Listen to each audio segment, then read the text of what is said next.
Monsters had crashed into the world, throwing everything into pure chaos and dragging people into despair. Humanity fought tooth and nail, refusing to back down, clinging to whatever scraps of hope they had left to protect their homes. And among those battle-hardened badasses was none other than the MC of this story, Carcelian Lou Van Dien. Yeah, this dude didn't just fight the monsters, he tore through them like a damn whirlwind. Years passed, and this guy was still at it, slaying monsters left and right, stacking corpses like it was just another Tuesday, all with a single blade in hand and zero fear in his heart. Then came that day, the day he faced off against Aaron's brother from another mother. That bastard wasn't just tough, he was a goddamn cockroach, refused to die no matter what. The battle was a brutal slugfest, but Van Dien eventually put that piece of shit down for good. Unfortunately, the aftermath wasn't exactly pretty. Van Dien too kicked the bucket right after, but fate, being the twisted little bitch it is, wasn't done with him yet. While his soul drifted aimlessly in the endless void, he ran into this human kid, some random dude from a backwater planet called Earth. The boy's name, So Dojun. The poor kid was basically knocking on death's door for some unknown reason. But before he kicked the bucket, he had one tiny favor to ask Van Dien. Not that Van Dien gave a damn. He cut him off before he could even finish talking. Seriously, bro just wanted to die in peace after everything. He already lost his country, lost his people, and got dragged down hell itself. He was done with all this bullshit. But Dojun wasn't exactly begging for his own life either. All the poor guy wanted was for his family to live peacefully. And well, something about that hit different. Van Dien finally gave in and listened. Seeing that tiny sliver of hope, the boy's face lit up like a kid walking into a candy store. He mustered up every bit of courage and asked Van Dien to protect his family. And wouldn't you know it, our battle-hardened dude actually agreed to the damn request. Next thing you know, Van wakes up on Earth, now rocking the teenage body of Seo Dojun. And just like that, the mission began. His first stop is Namsan Gate, a C-rank dungeon. Of course, only officially registered heroes were allowed in. So, the automated machine kept screaming at him to scan his ID card, something he obviously didn't have. Did that stop him? Hell no. He just vaulted right in, straight up, smashing through the building like it was made of cardboard. Alarms went off everywhere, blaring about an unauthorized intrusion. Inside, he casually started strolling around, hunting for monsters to bash. That's when he bumped into a group of licensed heroes, the kind who actually had permission to be there. They assumed he was some clueless dude who wandered off and offered to escort him out since they were heading to the exit anyway. But Dojun kept quiet, giving off this weird, unsettling vibe. Even these seasoned heroes could tell something about him was off. He wasn't dressed like a hero, just some random dude in casual clothes looking like he stumbled in from the nearest convenience store. Sure, porters these days dressed casually too, but this guy's outfit was way too plain, and that bag on his back, sketchy as hell. They figured maybe he was some poor porter who got ditched by the party he came with. But even then, something didn't add up. Finally, Dojun spoke up. He admitted straight out why they were feeling uneasy, but also made it crystal clear he wasn't with any hero party. He'd walked in here all on his own. One of the heroes let out a sigh, finally realizing what was going on. He'd seen plenty of idiots who got hyped up after watching some flashy TV shows, thinking they could become heroes overnight. People like that, they charged into dungeons head first, fueled by nothing but dumbass dreams and adrenaline. But reality wasn't that forgiving. He explained in classic lecture mode that you had to get certified, pass training, and jump through all sorts of hoops before you could even step foot into these places legally. And this wasn't some baby-level dungeon either. This was a damn C-rank gate. If you were a rookie, you'd better start with an F rank before you got yourself killed. But while this guy kept yapping, handing out life advice no one asked for, Dojun just deadpanned and told them straight up he didn't need their crap. That shut them up real quick. Naturally, the heroes were left standing there dumbfounded, completely thrown off by this random kid's ice-cold attitude. They were just trying to help, but this kid, he wasn't having it. A couple of them got pissed, ready to throw hands, but the leader told them to chill out. If the brat didn't want their help, then screw it. Let him be. He figured this cocky little bastard would learn the hard way soon enough. After all, these gates weren't some goddamn TV show where heroes walked in, saved the day, and strutted out like saints. Nah. This was real life, and it would chew him up and spit him out before he even knew what hit him. Soon enough, Dojun finally runs into a giant-ass troll glaring at him like he's about to chow down on his bones. The monster swings hard, but misses so badly it smashes the ground instead. Bro moved so damn fast the troll couldn't even process what the hell just happened. Without missing a beat, Dojun tightens his fist and slams a punch right in the beast's face, sending its entire head flying off like some wild-ass scene straight out of One Punch Man or some Omni-Man rampage. Yeah. That ugly bastard got erased in one hit. Now that the overgrown punching bag's down, here comes the fun part. It's loot time, baby. First, Dojun snatches up the sword that poor dumb troll was carrying. Then, like it's no big deal, he stabs the same sword right back into the troll's corpse, digging out a shiny little gemstone. Turns out it's just a low-tier magic stone. So trashy that in his previous life, Dojun wouldn't have even looked at it twice. But hey, The dude's broke as hell right now. Beggars can't be choosers. Just then, more pissed off monsters show up, clearly ready to throw hands after seeing their buddy get decapitated like that. Dojun doesn't even blink. He casually chucks that crappy gemstone like a baseball. It smashes right through one of their thick skulls and sends their head flying off like a damn rocket. The other two dumbass charge at him like they've got a death wish or something. But guess what? Dojun's more than happy to grant it while he's busy serving these idiots a full-course beatdown. The scene cuts back to the group of heroes still trudging through this monster-infested hellhole. They're all still thinking about that mysterious young man they bumped into earlier. The orange-haired girl in the group is actually a bit worried, thinking Dojun might already be dead somewhere in this mess. But their team leader brushes it off, saying that's unlikely as hell. If he really was some random unauthorized nutjob sneaking into the gate, the control center agents would have already found it by now. Those agents on gate missions are always at least B rank or higher, and since this gate's just a C rank, there's no freaking way he's dying here. As long as he's not dumb enough to go charging at monsters head on, he'll survive just fine. Even the baldy in their squad agrees, saying that Brat is probably shaking in his boots right now, hiding somewhere, praying those agents come and rescue his sorry ass. Yeah, well, reality's got other plans. Right now, it's Dojun who's making these overgrown meatbag shit in their non-existent pants. One punch and they're down. They can't even touch him, let alone squash him. He's zipping around like a damn ghost, popping up right behind one of the idiots and delivering a kick so brutal it straight up explodes the guy's head like a watermelon. With all the morons wiped out, Dojun grabs another sword and casually starts harvesting more of those precious magic stones all for himself. After stuffing his bag full of these low-grade gems, he's ready to bounce. Though honestly, he's a bit salty. This whole grind felt like hauling around a sack of worthless rocks. Right then, one of the control center agents finally spots him and quickly calls over his buddies. Before Dojun can even turn fully, these suit-wearing clowns are already giving him the good old serious glare routine. They announce themselves as agents from the gate control center and demand to see his hero registration card. If he's unregistered, they politely, well, not really, tell him he'll need to come with them to the center. Dojun isn't too sure about this whole mess, and that hesitation just makes the suit-wearing pricks even more uptight. They start acting all cold and stiff, insisting he cooperate and follow the proper procedures. All they get in return is Dojun's deadpan face, looking like he's got zero patience left for their bullshit. Seriously. This whole drama is draining his soul, but our bro's not in the mood to argue. He simply turns around to walk away. That's when one of these cocky agents decides to get handsy. He grabs Dojun's wrist, threatening him with injuries if he resists, even warning that all responsibility would fall on Dojun if things got ugly, basically trying to guilt-trip him into compliance. Well, bad move. Dojun just snatches the guy's wrist back and gives him this bone-chilling warning.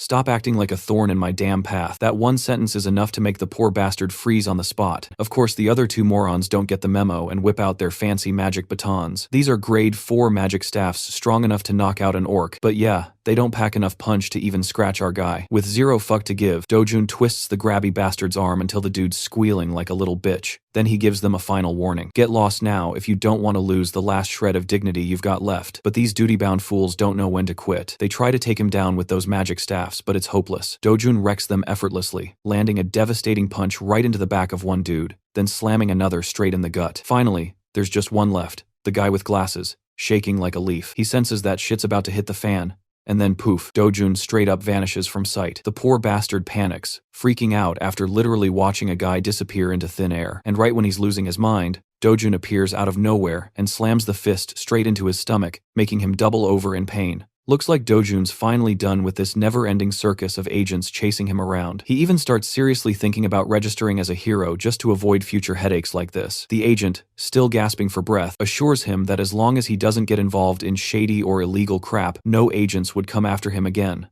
Dojun suddenly drops a question about something called a rift, and it completely throws the poor agent off his game. Quick rundown on how this crazy world works. There are a bunch of portals scattered all around, connecting to some freaky alternate world where all sorts of monsters roam. These portals or passages are pretty much everywhere. People hunt down monsters inside, harvest the magic gemstones from their corpses, and boom, those gems are now the hottest energy source around. Naturally, these shiny little rocks are super valuable, which is why the government keeps a tight leash on every single portal. The government-run hero-approved portals are called gates, but the ones that aren't locked down, the wild no-rule zones, those are called rifts. Back to our guy Dojun, who's beyond pissed at these government goons tailing him non-stop. No matter which gate he strolls through, these suit-wearing clowns keep popping up, accusing him of trespassing like he's some petty criminal. The poor agent explains, sweating bullets, that the moment an unregistered hero steps into a gate without permission, the system snitches on him instantly, and nearby agents get deployed to deal with it on the spot. Since Dojun clearly has his eyes set on entering a rift,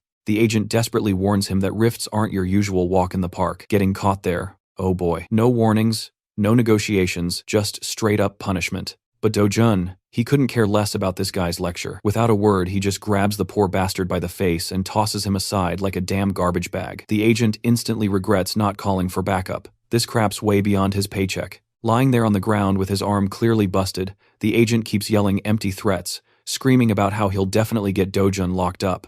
Scene shifts to the Seoul Gas and Digital Complex smack in the Junction District. The place is now famously called the Hero Complex. This is where all the trading happens. Magic stones, monster loot, you name it. Business is booming like crazy these days. Here comes Dojun strolling into one of the shops that deals in buying and selling these magic stones. He walks in only to be greeted by this Gen Z punk glued to his phone, scrolling through some brain-melting Instagram reels like a total clown. When Dojun mentions he's here to sell some magic stones, the shop owner immediately puts on a salesman mask, going off about how his store offers the best prices, claims they're the #1 shop in the whole world. Dojun doesn't even blink. He casually pulls out a pile of low-grade gems, still dripping with monster blood, and slaps them on the counter. The shop owner's face instantly twists like he just sat on a cactus. He's clearly grossed the hell out by all the blood caked on the stones, but hey, business is business. He holds back his whining and gets on with the transaction anyway. While the stones are being cleaned, he asks Dojun if he wants a cup of coffee. Cut to a bit later, Dojun's sitting there sipping his coffee while watching the poor guy carefully scrub all the nasty blood off the stones. After cleaning them up,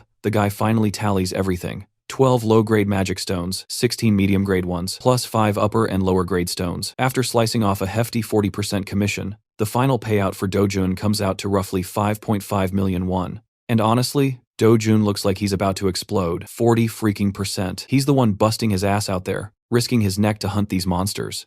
And this weasel thinks he deserves nearly half. What kind of clown show is this? But the shop owner, smug as hell, proudly explains that he's actually being generous. Most other shops take 45% or more. In fact, the bastard even has the nerve to tell Dojun to take his stones back if he doesn't like it. According to him, nobody else would offer a better deal anyway. Dojun's not buying that garbage. He starts packing his stones back into his bag, clearly done with his bullshit. Seeing his sweet-talking scam isn't working, the shop owner gets desperate. He grabs Dojun's hand, demanding payment for the appraisal and that cup of coffee. Yeah, now he's pulling the service fee card. He lists it off like a damn grocery bill. 30,000 won for appraisal, 10,000 won for the coffee, and oh, don't forget his fancy towel that got ruined while cleaning off the blood. Altogether, he's claiming Dojun owes him around 350,000 won, which is freaking absurd. But Dojun, he's not budging an inch. He just stares this crazy bastard down, completely unfazed by the nonsense.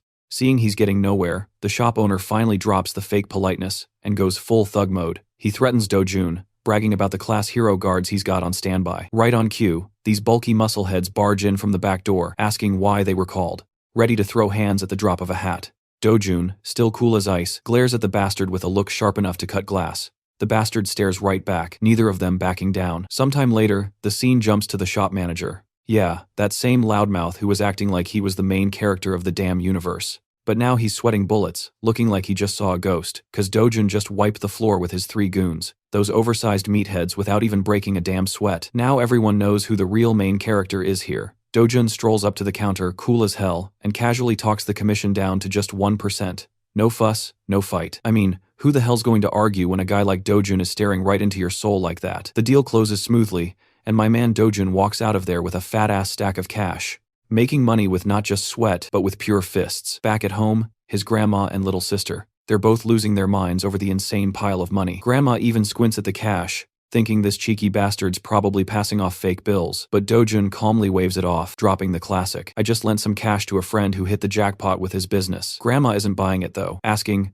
since he even has friends. Dojun, unfazed, doubles down on his lie, saying it was an old childhood buddy. Eventually, Grandma gives up grilling him, at least about the big questions. Meanwhile, Dojun's little sister is straight up glowing with pride, grinning ear to ear, cause her badass brother just made them rich overnight. Being the softie he is, Dojun pats her head and feeds her some dreamy talk about the luxury life waiting for them. The kid's literally bouncing around high on the idea of being rich. Watching her dance around like that, Dojun suddenly feels that deep, heavy tug in his chest. He's actually making progress toward fulfilling that promise. He remembers it clearly. The final wish of the poor soul whose body he now occupies for Grandma and his half-sister Yunyong to live safe, happy lives. That poor dude vanished before Dojun even got a word in, and the next thing he knew, he'd woken up inside Seo Dojun's body. From that moment on, this became his only mission to protect this little family and make sure they live comfy as hell. And to make that happen, he's got his eyes on the safest house in all of Korea, which by the way costs a mind-melting 110 billion won. But money is not really a problem for him. As long as he gets his old powers back, he can rake it in easy. After all, this world isn't that different from the one he came from, the one that got wiped out. The monsters, gates, and rifts here, they're weak sauce compared to what he's faced before. To him, the legendary sword god of his previous world. This place feels like some kiddie sandbox. Hell, he's been fighting at barely 1/10 of his real power. Suddenly, knock knock. Someone's at the door asking for Seo Dojun. Broy gets up and answers it. And guess what? Two sketchy-ass thugs are standing there looking like they crawled out of a cheap gangster flick.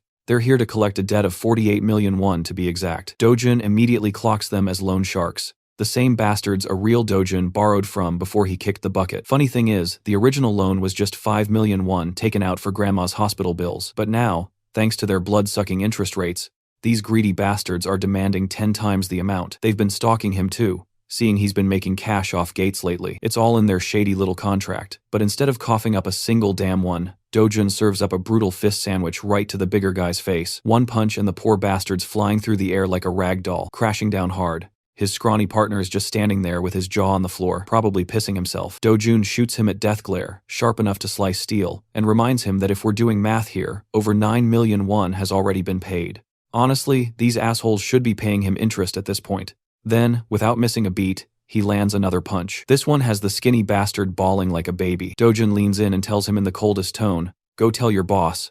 I'm coming to kick his ass." The scene jumps straight into a lively, buzzing shopping mall, packed with people everywhere. And right there, we see our sweet little Yoon absolutely glowing with excitement inside a teddy bear store. Dojun had brought her here for a full-blown shopping spree today. Yep, she was free to grab whatever her tiny heart desired. Funny thing is, our boy wasn't always such a softie. Back in his previous life, he wasn't the type to get all mushy over cute kids. But after inheriting the original Dojun's memories, something in him changed. His once cold, dried-up heart started to thaw. Seeing how warmly Dojun treated Yoon, who was just his half-sister, mind you, made him want to do the same. Now he just wanted to spoil her rotten and pour all the love he could muster into this adorable little bean. Eventually, Yoon picked out a stuffed toy she really liked. A small, fluffy bunny. She chose it pretty modestly too, making sure not to seem greedy. But Dojun wasn't having any of that. He grabbed an even bigger stuffed toy for her, basically saying, "Stop holding back. It's your day, kiddo. Go wild." He didn't want her worrying about money or limits, not even a bit.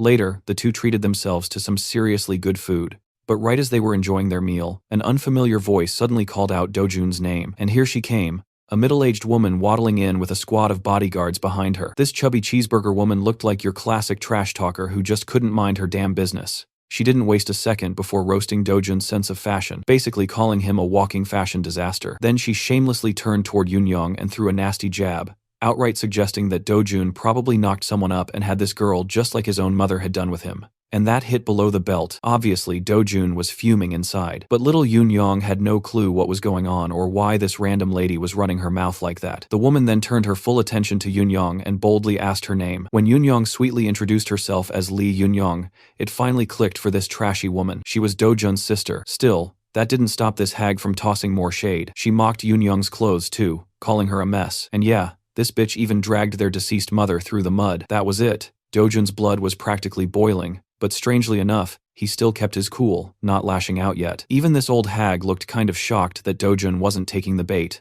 But nope, she wasn't done poking the bear yet. This fat piece of work took it even further. She actually had the audacity to ask a kid if she knew what harlot meant. That was the last damn straw. Dojun snapped and straight up called her an ugly-ass orc woman, who looked like she came straight out of some filthy goblin tribe. The woman froze, completely stunned. Her brain, probably blue screening from the unexpected roast. Here's the backstory though. This wasn't just some random lady. Dojun had been tolerating her up to this point for a reason. You see, back in the day, Dojun was born an illegitimate child and lived in poverty. His mom died when he was just 7, and after barely making it to his father's place, things didn't exactly get better. His father's new wife and her kids treated him like garbage. The hellish life only got worse when his stepmom gave birth to a legitimate son. Dojun was ignored, forgotten, and eventually kicked out of the very house he once called home. He had to crash his grandma's place with his half-sibling. And looking back now, Dojun felt nothing but pity for the original him, how he endured all that shit, but still tried to smile like nothing hurt. But now, this was where everything changed.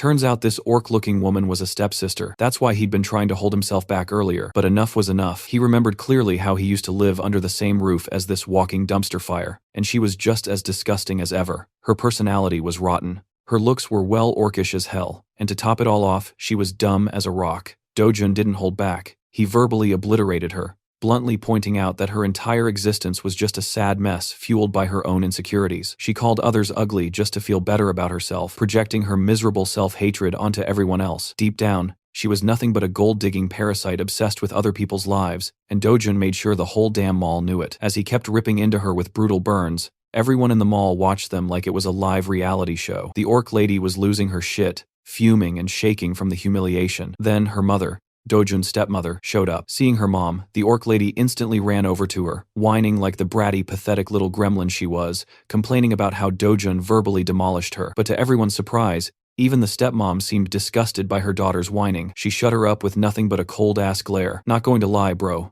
Stepmom had some serious Ice Queen energy. At first glance, you'd think she was the orc lady, but nope. This one had that polished, dangerous vibe. She then turned to Dojun, all smiles, greeting him politely like butter wouldn't melt in her mouth. She even invited him back home, acting all sweet and friendly, suggesting they should hang out and have some fun family time. But Dojun wasn't buying that bullshit for a second. He knew damn well this woman was the main reason his childhood was a living nightmare. For 12 long years, she was the one behind all the suffering, always hiding her cruelty under a fake angelic smile. Her words kept twisting the knife, dragging up old memories he desperately wanted to forget. It was triggering as hell. His face turned ice cold, and in a voice sharp enough to cut steel, he told her flat out, "Get the fuck lost." That line hit harder than a truck. It was a slap straight to her dignity, being cursed out by the very kid she used to torment. The woman, visibly shaken, could only spin around and storm off with the last shreds of her pride. She honestly didn't expect him to clap back like that, not after years of watching him lower his head and stay quiet, even when she used to slap him for no damn reason. Her bratty daughter followed right behind, tail between her legs, with their bodyguards trailing after them. Honestly though, those guards, they were basically living, breathing mannequins during this whole mess, just standing and watching their bosses get roasted alive. Alright, let's shift the camera back to our boy. Looks like those two drama queens just crashed the whole damn mood he was having. So without wasting another second, he decides to bounce too. But here's the reason for his cold-ass reaction toward his stepfamily. He wanted to send a message loud and clear. The old SEO Dojun, that poor pushover who couldn't even open his damn mouth to defend himself. It's high time his garbage excuse of a family gets that through their thick skulls. We cut to a sleek Mercedes tearing down the road. Inside is the classic trashy duo, Mommy Dearest and her spoiled brat of a daughter. The daughter's losing her damn mind, throwing a tantrum because her mom just walked away quietly, instead of putting Dojun in his place. She's fuming, cussing Dojun out for humiliating them in front of everyone, while the mom calmly orders her driver, good old Baldy, to explain why the hell Dojun is still breathing. Baldy's sitting there, sweating bullets, clueless as hell, because none of this matches the reports. The dude's panicking inside, but Mommy Monster ain't having it. She starts screaming her lungs out, cursing at the top of her voice, calling out all the bullshit they've been fed. Like, how the fuck is Dojun live when it made damn sure the job was done? Poor Baldy stammers out a promise. He'll check again, double down, and this time he'll handle it for real. Meanwhile, the trash daughter sitting there wide-eyed, absolutely shook, because she had no clue her sweet old mommy had been plotting a straight-up murder behind the scenes. She's rattled as hell, hearing all this talk about killing and dying like it's some casual dinner convo. Then out of nowhere, Mommy hits her with a sharp-ass question, asking if she's got some feelings for Dojun, and that hits her like a truck. The fat piglet gets all flustered, face turning red, stumbling over her words. Turns out it ain't about love, she's just scared shitless. She's worried that if Grandpa or Daddy finds out about this whole mess, they're all going down hard. But Mommy doesn't give a flying fuck. She grabs her daughter's mouth hard, forcing her to shut the hell up, and warns her crystal clear to stay the hell out of her business. She's fully locked in on one goal, taking out Dojun, especially not after the way he dared to talk back to her in public. In her mind, killing him is the ultimate revenge,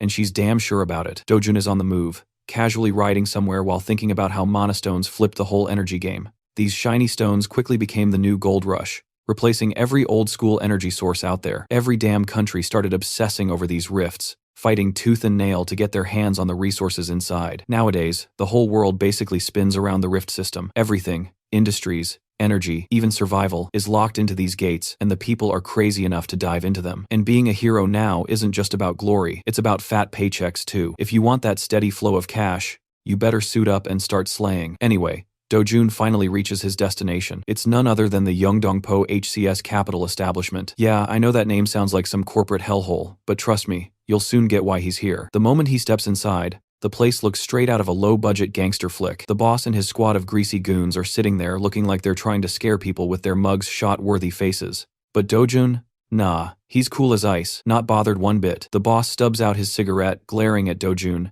and basically calls him out for having the balls to not only beat up his men, but also casually show his face at their doorstep. Man, this dude really doesn't know that Dojun gives zero shits about their little tough guy act. Dojun flips the script and tells the boss that honestly it's him who's at a real loss here. That leaves the boss scratching his head, looking dumbfounded as he asks what the hell Dojun means by that. Then Dojun lays it down straight. He's here to collect what's rightfully his. After everything he's been through, mental trauma, physical beatdowns, and property damage courtesy of these clowns, he's come to settle the score and get his compensation. Hearing this, the boss finally notices something different about Dojun. This isn't the same soft-spoken, mild-mannered guy they knew before. Nope, something about him feels sharp, deadly even. And it's not just the attitude shift. The fact that he obliterated those goons earlier speaks volumes. The boss can't help but suspect that SEO Dojun has undergone some crazy awakening inside one of the rifts. Still, despite figuring that out, the boss decides to act like a smug asshole like he is. He mocks Dojun, saying that all this newfound confidence from his awakening will just lead to his downfall. What a joke.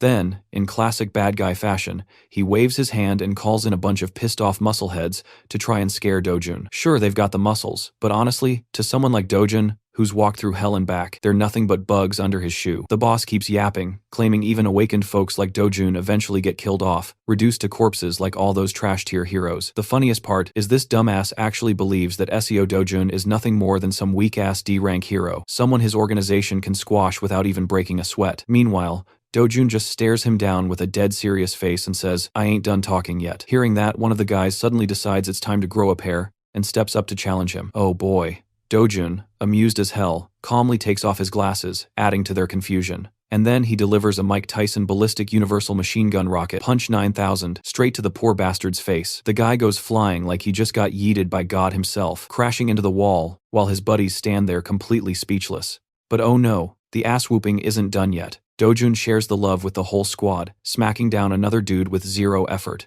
And get this, while he's busy turning their faces into pancakes, he's also calmly lecturing them. Yep, mid-beatdown, he's casually exposing the boss's shady-ass operation, hiding behind a so-called money-lending business. He even swings a fist at some orange-haired punk, spilling the tea about their counterfeit ID racket mid-punch, like it's some casual small talk. After laying that punch, Dojun smoothly tells the boss that he's looking for a legit hero ID to officially register and cash in. When the last guy tries to land a hit, Dojun ducks like a pro and returns the favor with triple the love. And just like that, he puts every single one of them to sleep with his special bedtime combo. 100% guaranteed knockout. After dusting them off, Dojun lays down his demands. He needs an airtight fake ID that won't screw him over later. The boss just sits there stunned as hell, still processing how his entire squad got wrecked in less than a minute. Dojun politely reminds him that he's only got one day to cook up that ID. Also, props to those side dudes who didn't jump in during the brawl. They've got better self-preservation instincts than most NPCs who'd usually try to fight God at level 1 in these stories. The boss, meanwhile, is having a full-on existential crisis, sweating bullets while trying to guess just how strong this kid really is. At minimum, he's thinking Dojun's gotta be B-class or something. He's so lost in thought that Dojun actually has to nudge him back to reality, snapping him out of it. The boss awkwardly agrees to the job, but just as he breathes out in relief, Dojun gently grabs his shoulder with a nicest smile paired with the most murderous glare you've ever seen, and asks if Hong Heeju, his stepmother, were to hit on him. And yep, turns out that's exactly the case, confirmed by her shady-ass convo earlier with her daughter and assistant. The boss freezes speechless until Dojun tightens his grip hard enough to make the guy yelp in pain. His poor lackey just stand there helpless as their boss squeals like a kicked puppy. Honestly, they should fire their barbers too, while they're at it. Eventually, the boss cracks under pressure and spills everything. Turns out that wicked woman wasn't just scheming. She was trying to financially bleed Dojun dry so badly that he'd be left with no choice but to end his own life just to escape it. Yeah, that's some evil shit. Pure diabolical. Especially coming from your own damn stepmom. Dojun listens to the whole thing, then finally lets go of the trembling boss. After enough begging and whining, he coldly asks if that's also why they locked him inside the gate. The boss immediately shifts to full-on innocent baby mode, insisting he had nothing to do with that mess,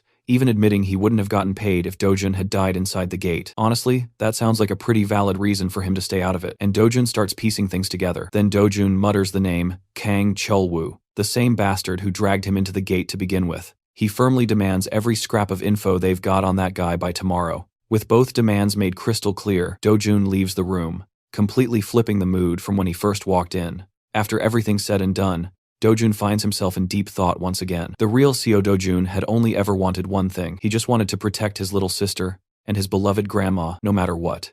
And with everything that's been thrown at him, it only adds more weight to the misery he's had to carry alone all this time. But now, the sword god ain't backing down. He's ready to raise hell and set the damn record straight. The next day, our boy finally gets officially registered, and he's ranked B class, which is actually pretty convenient for once. Unlike those typical stories where the protagonist starts off with the lowest rank just for dramatic flair, he's already a bit ahead. He taps his card on the scanner to prove it's legit, and the system recognizes his identity right away. But it also throws a warning. His rank is too low for the risky quest he's planning to take on. That honestly annoys him. He wonders if maybe he should have pissed someone off just enough to get bumped up a rank so he wouldn't have to deal with this hassle. But even though the system keeps repeating the warning not to enter a gate way above his level, Dojun couldn't care less. He goes right in anyway. Now, let's break down this Night Island gate. Technically, it's a B rank gate, but that doesn't mean a B rank hunter can handle it.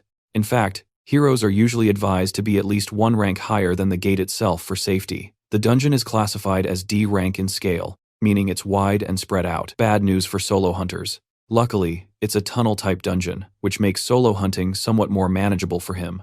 Still, due to the size and scale, it's highly recommended for an A-rank hero. But risk and danger, those words aren't even in Dojun's vocabulary. Worst-case scenario, he'll just have to fight off a whole damn army of monsters in tight claustrophobic tunnels. He's all smiles as he meets his first enemy, a giant serpent oozing with a wild purple aura. For most, this would be terrifying, but for Dojun, it's like a lucky charm. He gets his gauntlets ready for the fight. Oh, and fun fact, that serpent brought friends. Their tongues look like they came straight out of an alien horror flick. They try their best to attack, but it's useless. Dojun's a damn killing machine, ripping through them and scooping up mana stones like those monsters never even existed. These beasts, called black killing vipers, are known for their crazy strong paralysis poison. One touch can knock out even the toughest hunters. Keeping that in mind, Dojun launches himself like a bullet and goes all out, slashing and tearing up the creature until he cuts it clean in half, blood flying everywhere. After the kill, he checks his gear. Good news. The gloves he bought for 300,000 won are doing their job, keeping the poison off him. Back to the hunt,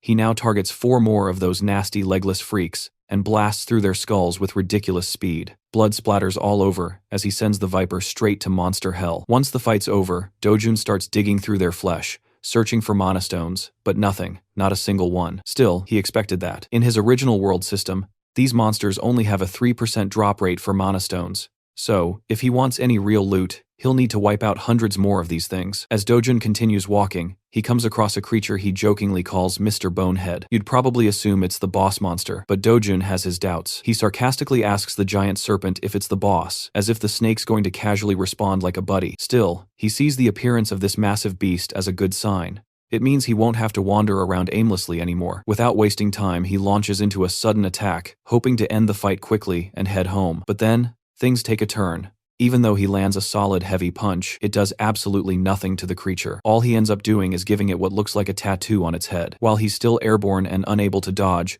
the creature whips him into a wall with its tail. Dojun crashes hard, and that hit probably served as a wake-up call about how powerful this supposed boss really is. The beast then bares its poisonous fangs and hisses at him, pretty much like a hungry girlfriend, and lunges in a bite. Thankfully, Dojun narrowly dodges using the momentum from his evasive move and immediately counters with a powerful punch. This one actually connects, leaving visible cracks on the creature's thick shell. From that moment, he realizes something important. The boss monster's exterior is ridiculously tough, way more so than the other vipers he took down earlier. At his current level, he can't break through it in just one blow. Now the tide of the battle has shifted, and he's forced to rethink his approach. If he were at his original power, the sword god version of himself would have wiped the floor with this thing. But right now, things are different. Then he spots something, the sword of a fallen warrior who had fought this same monster. And now here's where you'll see why our MC is called the sword god. Even though the blade is heavily worn and damaged, Dojun picks it up with confidence, believing that a weapon is only as strong as the one wielding it.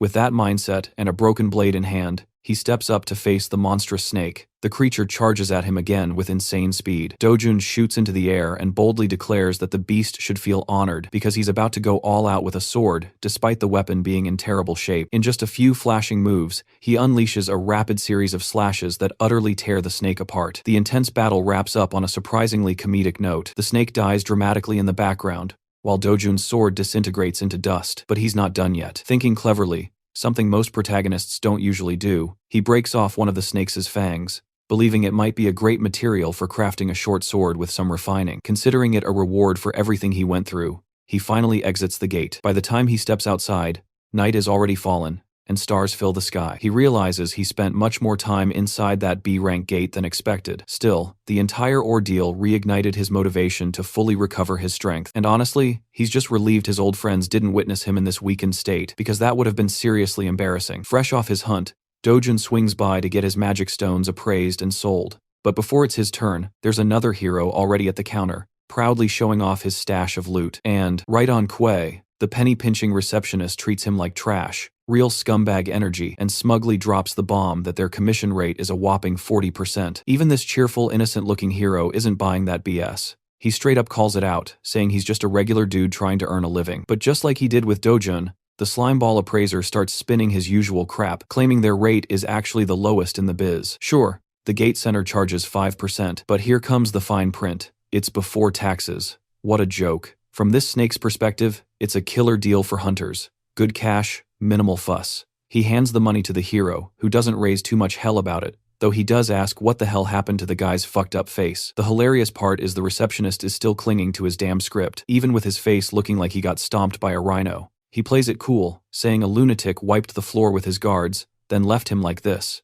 The hero kind of blames the whole thing on the receptionist for keeping low-tier guards at a C-rank gig. I mean, let's be real, rank isn't everything, and skill matters just as much. The hero even drops some real wisdom. Two people with the same rank can be leagues apart in actual power. And it's not like some bored-ass watchman who naps all day guarding a shop compares to a guy who's out there cracking skulls and slaying beasts for a living. But even with all that solid advice being handed out, the appraiser's only thought is, God, shut up and get out already. And the hero gets the hint, leaving with a friendly, hit me up if you ever need something. As he walks off, Dojun strolls right past him, cold as ever. The receptionist instantly flinches, like he just saw a ghost, and yells out that this is the psycho who wrecked his face. The hero turns around, low-key impressed. He clocks Dojun's lean bill for his height, but still, he's thinking, did this guy really trash the guards here solo? Dude starts getting fired up, asking if Dojun's the maniac causing all the trouble. But the thing I like about this guy is that he's not a drama queen. He genuinely thinks Dojun's abusing his hero powers by going around bullying civilians. Of course, he doesn't know the full story, just one side of it. But hey, at least he's got a moral compass. Meanwhile, the receptionist is loving the chaos. He knows this veteran hero's been in the game for 7 years, and if things go sideways, this guy's got enough connections to throw Dojun under the bus in 10 different departments. No one would even ask questions, but Dojun, cool as ice, he turns and tells the boomer to piss off. That little jab pisses the guy off even more. Now it really looks like Dojun's just being a dick. Dojun asks if he's here to settle some score or what. That pokes the bear. The hero gets provoked, but he's not an idiot. He knows brawling with another hero is basically playing Russian roulette. The death rate in Heron hero fights is even higher than against monsters. So with that in mind, the guy chills the hell out, shrugs, and walks away, leaving the receptionist stunned and speechless. Dojun turns to the sleazy appraiser and casually asks if he's got a problem he wants to bring up. Before the guy can stutter out a reply, Dojun throws a fat bag of shiny high-grade magic stones on the counter. Absolute top-tier loot. It even makes the slimy boy wonder, who the hell is this guy? He does the math and holy hell, it totals up to 150 million won. Sounds like a fortune, but to Dojun, chump change for a day's work. He asks for the cash, but of course, Mr. Scam Artist reminds him, they've got to apply the commission first. That earns him a death glare until Dojun remembers their rate is only 1% thanks to their little deal. He cools off and tells the guy to just hand over the rest. Meanwhile, in Scammy Appraiser's head, he's fantasizing about decking Dojun across the face, but obviously that's staying in dreamland. In reality, the guy says they'll need upper management's approval for that much money. Dojun, not in a mood for corporate delays, tells him to get that approval now. The guy nervously calls his boss, whispering the details like he's trying to hide a dirty secret. But before he can wrap things up, Dojun snatches the phone, skips the pleasantries, and tells the boss straight up to hurry up with the payment. The boss is surprisingly chill about it, says, okay, Just get the phone back. Dojun's like, sure thing, then accidentally on purpose smashes the phone against the wall. The receptionist is standing there like he just watched someone murder his dog, staring at the shattered phone in horror. Dojun doesn't even blink. He just calmly tells him to prep the money now that everything's sorted. And so, our scammy friend is forced to pack up multiple fat bags of cold, hard cash. By the end of it, the guy looks like life kicked him in the teeth. But hey, before you feel sorry for him, remember this is the same dude who's been robbing heroes of nearly half their earnings while they're out there risking their necks. He's not the victim, he's the scumbag. 10 minutes later, the boss stormed into a store, pissed off and fuming, because his employee still wasn't answering the damn phone. But the real kicker? The receptionist had already peaced out. Dude had clearly had enough and just straight up quit on spot like, nope, I'm out of here. The boss's eyes then landed on the guy's phone, which was shattered and embedded in the wall like someone had rage pitched it there. That told him all he needed to know. Not wasting any time, the boss whipped out his phone and called Ju-yeon, telling her to get her over immediately. Now Ju-yeon wasn't just anyone. She was a total head-turner, rocking this badass outfit and flaunting purplish-pink hair like some anime goddess walking straight off a magazine cover. The moment she showed up, people around her started losing their minds,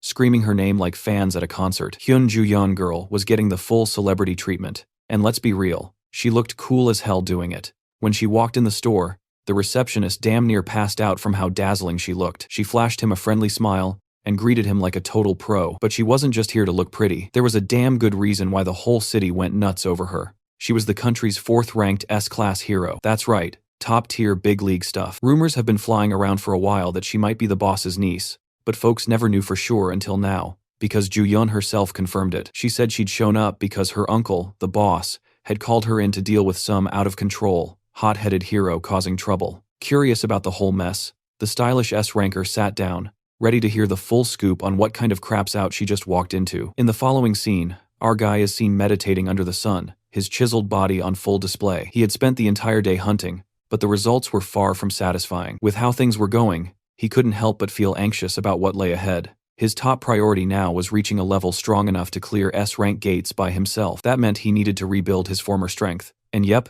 it's officially training our time. But the biggest hurdle in this life, unlike his previous world, the mana density here is painfully low. Even if he poured in his best efforts, at this rate, it would take a minimum of 3 years just to get close to his original power, maybe longer if complications arise. Sure, upgrading his gear could help, but even the worst equipment costs hundreds of millions, and wasting money like that isn't an option. Suddenly, a cold shiver runs down his spine. He picks up on a dangerous presence and instantly zeroes in on Yun-yong. Without wasting a second, he grabs the little girl and rushes everyone inside. Once in, he seals the room shut, as his grandma, clearly concerned, begins bombarding him with questions. A loud quake rocks the entire house, startling her as she nervously asks if it's an earthquake. Little Yun-yong is panicking, but Do-jun knows the terrifying truth. This isn't just any quake. The energy outside is fierce and violent. A rift has ripped open right above their house, tearing straight into their world. Knowing the threat, he tells his family to stay inside. It's way too dangerous for them. Then, without hesitation, he charges toward the rift's entrance. The last thing he hears before disappearing inside are the desperate cries of his grandma and sister calling out his name. The scene shifts to the Seoul Hero Association, where everyone is instantly put on high alert due to the sudden appearance of a rift above the Mapo region. It has been 63 days since the last rift emerged, and noticing that the White Lion Guild is closest to the location, the manager instructs his team to contact the guild immediately and inform nearby heroes to respond and manage the situation. Upon closer examination, they realize that the rift has appeared directly over a residential home, which makes the situation even more delicate. If by chance a civilian enters the rift, it's almost certain they'll die. Even worse, once someone enters, no one else can go in. And if the person inside dies, it will trigger a monster wave 10 days later, unleashing chaos and destruction throughout the region. The wave would become so overwhelming that the safety of the entire city of Seoul would be a serious risk. The manager then wonders who exactly entered the rift, and soon learns that it's SEO Dojun, the homeowner himself. According to his grandmother, he entered the rift to protect his family. From this, the staff assumes that he isn't a registered hero, which makes things worse because a regular civilian surviving inside a rift is nearly impossible. This realization leaves the entire team feeling helpless and full of despair, knowing there's nothing more they can do. In the next scene, we see Dojun's furious stepmother enraged after hearing about his recent awakening. She's in disbelief. Her bald assistant informs her that although he hasn't officially registered with the Hero Association, they've confirmed that he has awakened powers from his last gate experience. This infuriates her even more because Kang Cholwoo was supposed to eliminate him, but instead it only made Dojun stronger. Losing her temper, she slams her fist on the table, shouting about why they couldn't just kill him properly. On top of that, the fact they accepted payment and still failed only adds to her frustration. She yells at manager Lee and sends a furious message to Kang Cholu, warning him that if it doesn't kill Dojun himself, he'll owe her 10 times the amount they were paid. But unexpectedly, her assistant brings up a new development. There may be no need to contact Kang Chol-woo at all. He reveals the news about the newly discovered rift that appeared right above Dojun's home. With confirmation that he entered the rift, it's practically guaranteed that he won't come out alive. Hearing this, Hong Hee-ju is thrilled by the implication and finally calms down, even managing to appear composed. She then instructs her assistant to continue monitoring the situation until they receive further updates. Meanwhile, our MC has just stepped into the domain of the rift. A forest, to be exact. It's not just any forest, but the very same one he used to enjoy during his youth. This is the forest of Pedasua, perfectly reconstructed down to the tiniest detail, just the way he remembers it. Even the dense mana in the air feels exactly the same. As he walks along the familiar path, a smile forms on his face when he sees the majestic world tree once again. This tree radiates pure mana.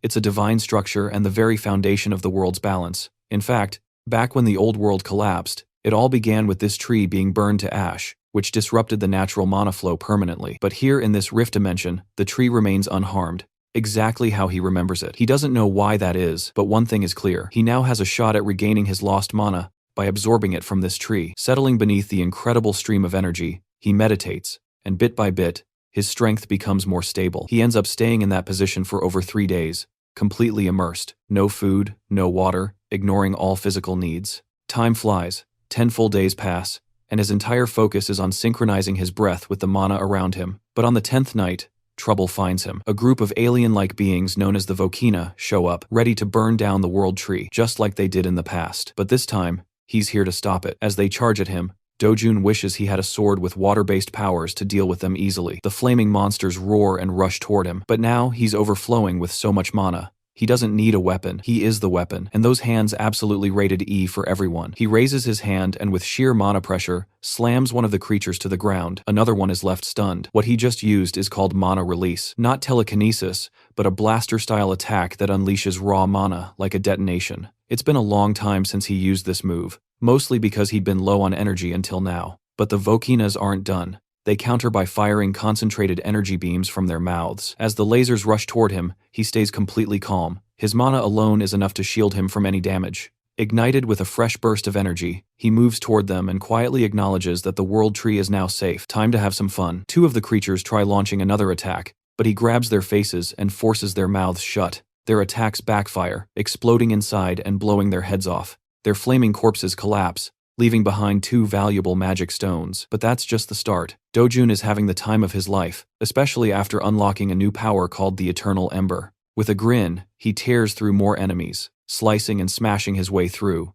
collecting mana stones like they're going out of style. The massacre is completely one-sided, and by the time it's over, he's swimming in loot. Among the drops, he finds something special, a glowing golden object that looks like a coin or seed. This is the Eternal Ember. As he picks it up, he regains a portion of his strength. Crushing the item in his palm, he unleashes its power. The casual way he plays with the ember is reminiscent of Sukuna from Jujutsu Kaisen. Normally, the best strategy would be to stay under the world tree and keep absorbing mana, but his body has already hit its limit for external mana intake through that method. The alternative, absorbing the ember directly. This transforms his mana into fire-based energy, and he does exactly that. His body starts radiating with fiery power. In his past life, he never saw the need to do this. He completely ignored the Eternal Ember, but this time it's essential. Each ember takes around 10 minutes to absorb fully. Luckily for him, he's got a nice collection ready. Now, his new goal is to absorb as many of them as possible. The sudden appearance of the rift has caught major public attention. Reporters are swarming outside Dojun's house, while agents and association staff are on site guarding the area. Bang Songgu is furious, mainly because someone recklessly entered the rift without proper clearance. And funnily enough, the guy kind of resembles a clean-cut version of Yanho from Solo Leveling. Honestly, it feels like we found a blue-haired Sung Jin Woo. His name in this world, Kim Hyun Woo. Unlike Suungu, Hyun Woo actually understands why Dojun went in. He did it to save his sister. But Suungu doesn't accept that as an excuse. He calls out Dojun for being reckless, saying it was a selfish move that could have triggered a disaster. If he had just taken his own life normally, that would have been one thing, but dying inside the rift, that would make it a monster hotspot, unleashing chaos. Hyunwoo asks Gilma for his opinion, and apparently Gilma's orders are to just stick to protocol. But Hyunwoo isn't done questioning things. He brings up how rifts have started showing up globally in the US, China, Switzerland, Turkey, and the UK. This sudden surge is why Gilma is having a hard time keeping up. It's not something that happens often. And while other countries are handling it with relative ease, South Korea's situation could turn into a full-blown catastrophe because of one guy. Seunggu is so mad he wants to drag Dojun out himself and punch him in the face. As for the massive purple gate, 28 days have passed since it first showed up. That's also how long Dojun has been trapped inside. Now, the Hero Association is officially labeling it a Level 1 wave threat. For privacy, Dojun's identity hasn't been made public. They're just calling him an ordinary person, S. While the rest of the world remains clueless about who he is, someone does manage to put the pieces together. The boss of a shady money lending group. His assistant confirms the intel about Dojun, and Kim Yonggu, who works directly under the boss Hwang Changsob, starts showing interest too. Changsob becomes curious about Dojun's chances of returning in one piece. Yes, the One Piece is real. Anyway, the assistant says that the odds of an ordinary civilian surviving in the rift are less than 1%. But the idea of Dojun being seen as just a regular guy makes Changsob smirk, because that same ordinary person once beat up his men so badly they were covered in bandages for weeks. Clearly, the world is underestimating him. Changsob also wants to know the survival odds of an awakened individual. The assistant says it depends on the hero's level. It's hard to judge without exact data. Even Changsob agrees that surviving in a rift isn't just about fighting skill, it's a whole different level of danger. Still, one thing is clear. Dojun hasn't changed a bit, and while Changsob talks about protecting Dojun's family, it's far from noble. His real plan, if Dojun dies, he wants a harvest and sell the organs of his loved ones. And even if Dojun survives, he still plans to slap a huge debt on him, under the pretense of taking care of things. In short, this guy is the definition of a parasite. The scene shifts to the enchanting world tree, where our boy is deep into his intense training arc. His body now hums with flame mana, and he's been at it for so long, he's lost track of time. He's been absorbing hundreds of firestones, and thanks to that, he's now able to control fire mana freely, shaping and using it however he wants. On top of that, his resistance to flames has significantly improved. When he compares his current fire attribute skills to his past self, he realizes that he's made noticeable progress and surpassed his previous limits in this area. While embracing the world tree, he shares a quiet, emotional moment with it. The tree has always helped him during critical times, both in the past and now, and he feels genuinely grateful to store the mana stones he's gathered. He even crafted a small pouch from vines. With the collection complete, he understands that this might be the last time he sees the divine tree. But even so, he hopes they'll cross paths again someday, especially if the tree is ever in danger. If that time comes, he's determined to protect it no matter what. Now, if you ask me, this entire moment felt beautifully peaceful. Later that night, Dojun finally steps out of the rift, fully intact. Strangely enough, there's no one around. He guesses people might have assumed he died inside and that a monster wave would burst out any minute, but then he senses a powerful presence nearby. Curious, he decides to follow it. Soon he comes across two familiar faces, Hyunwoo and Seunggu. One visibly irritated, the other calm. Just by looking at their uniforms, he realizes they're likely from the association, which spells trouble if he gets caught. So thinking fast, he hurls a fireball into the air. It shoots across a building and explodes loudly. That blast immediately puts both agents on alert, especially when they realize it's fire-related, prompting them to investigate. When they arrive at the scene, they're met with a crowd of shocked onlookers. Seunggu demands to know what's happening amidst the chaos. Meanwhile, Dojun watches, feeling impressed by the accuracy and control of his flames. He wonders if his old friend Tusk, the strongest fire mage on the continent, will be proud of how far he's come, since they once shared a strong connection. Just then, Hyunwoo's sharp instincts pick up something strange. The rift is behaving oddly, and right before their eyes, it vanishes into thin air. Both agents dash to the location, shocked to find that the rift's link to their world is completely gone. As for Dojun, he quietly slips away to his next destination without any issues. The next morning, news spreads about the rift that had persisted in Mappo for an entire month. It's officially reported that the rift vanished exactly 29 days after Seo Dojun entered, disproving the Hero Association's fears of a monster wave. They're left clueless about why the rift disappeared, and are still investigating what went down. There's also confusion surrounding the sudden fire that broke out in the junkyard near the rift's disappearance. Because of all this, many now believe Dojun is dead, thinking everything was just a result of his own actions. But in reality, he's alive and quietly observing from the sidelines, listening to the mixed reactions from the public. So mourn his supposed death, feeling sympathy. But for Dojun, the rift closing is a painful blow. It means he can no longer reach the world tree. Still, he knows there's something else out there worth protecting, and with that resolve, we're brought right back to the HCS capital. Inside the room, Those idiots were celebrating Dojun's death, acting like they'd easily handle the old granny and his sister next. Typical of Changsob, he was the kind of guy who squeezed people dry without blinking. One of the scumbags was already talking about letting the little sister grow up so they could exploit her in other ways. While they ran their mouths freely, not bothering to filter a single word, a familiar voice suddenly cut in, asking for their boss. Elsewhere, Changsob was humming to himself, going about his day like he had nothing to worry about, fully convinced Dojun was out of the picture for good. His assistant was reviewing his schedule, which was mostly clear, except for a lunch meeting with another CEO. That news cheered him up. He was already dreaming about hitting the club under Madame Kong that night. Everything felt like idle chatter until he walked into the building. As he climbed the stairs, he was met with a horrifying sight. His men were being thrown around like ragdolls, blood splattered everywhere, and standing at the center of it all was the very man he thought was dead. Dojun slammed him to the ground and coldly ordered him to crawl like a dog. The power shift was brutal. Changsob, the company president, was left trembling while Dojun took his rightful place in the boss's chair. Without skipping a beat, he repeated the command. And even though Changsob was still trying to process the humiliation, he had no choice but to crawl on all fours. Dojun then told him to bark loud and clear. And when the pathetic bark finally came out, Dojun wasn't done. He made him bark again and again,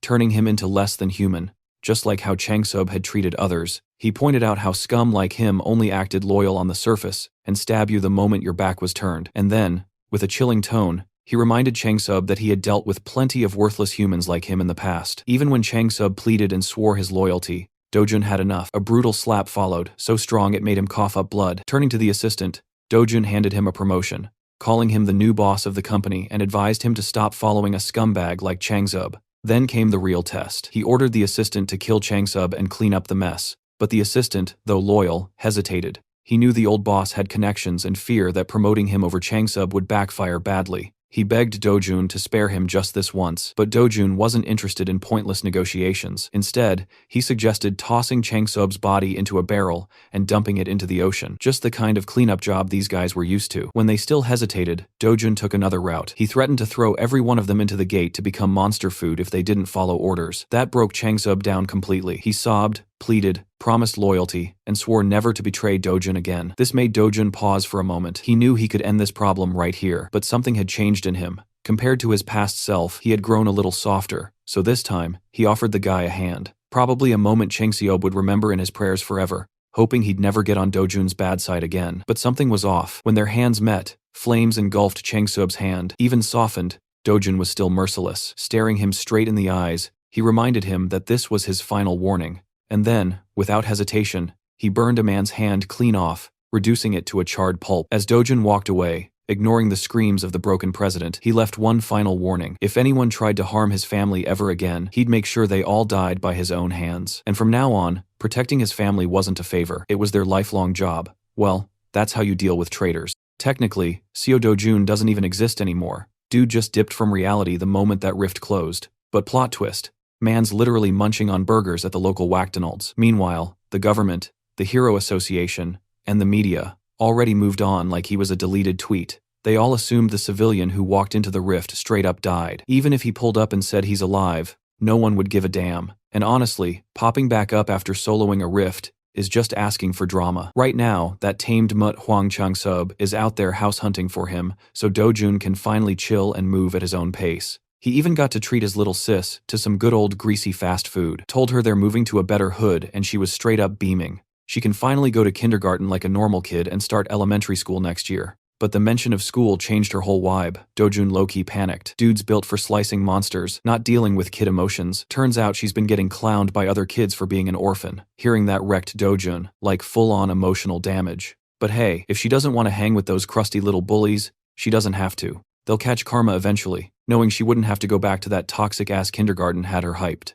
Dojun's already scheming to get her into some top-tier private school where no one would even dare throw shade. Later that night, Dojun found out that Kim Young-gu dumped Grandma in some random motel while he was off getting lost in the rift. That four-eyed S nearly snapped himself in half apologizing, saying it was one of their company's motel, so it was safe. Dojun didn't have the energy to roast the guy. He just walked in and finally saw Grandma again. Yoon-young jumped on him like a little koala, and Grandma held his hand, tearing up. She was just glad he made it back in one piece. At first, battle-hardened, Dojun was low-key frozen, But feeling all that love warmed him up real quick. Since Yoonyoung's now obsessed with McDonald's, they've been hitting that very real spot a lot. Today, she started grilling him about being a hero. When he asked if she liked having a hero bro, she casually hit him with a nah. Sure, heroes are cool and all, but they're also constantly fighting nightmare fuel, and sometimes they die. Little Yoonyoung just wants her big bro to live a long, chill life with her and grandma. Dojun's so used to brainless killing that having someone actually care about him feels totally foreign.